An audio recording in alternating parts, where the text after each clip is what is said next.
prend et il est rêvé dans une histoire, الناسخ والمنسوخ, العام الذي يراد به الخاص, المكي, المدني, الصيفي, السماوي, الأرضي, toutes les typologies où nous avons toute une science coranique qui permet de saisir le sens pointu des termes.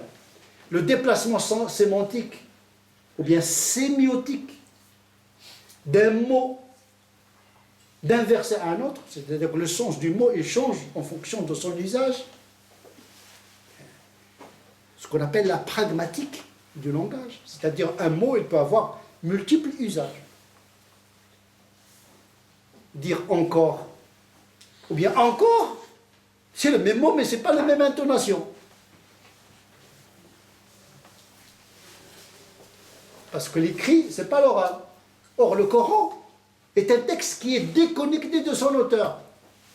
On ne sait pas comment Dieu parle. Quand il dit « faites ceci », on ne sait pas comment il le dit.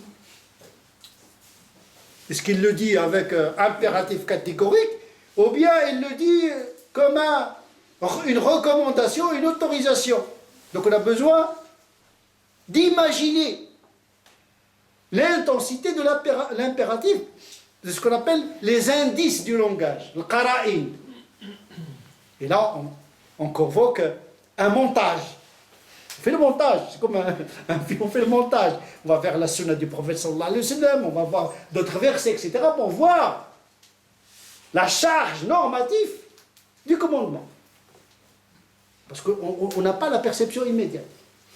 Même le prophète sallallahu alayhi wa sallam, les textes, pour nous, les hadiths sont déconnectés du prophète. On ne sait pas comment il a parlé, devant quel public, comment, dans quelle situation, parce qu'on n'a qu'une photographie du texte, on n'a pas toute l'histoire.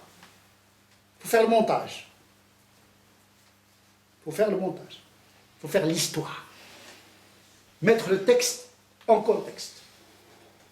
Donc la dimension historique de la révélation est très importante pour saisir le sens profond.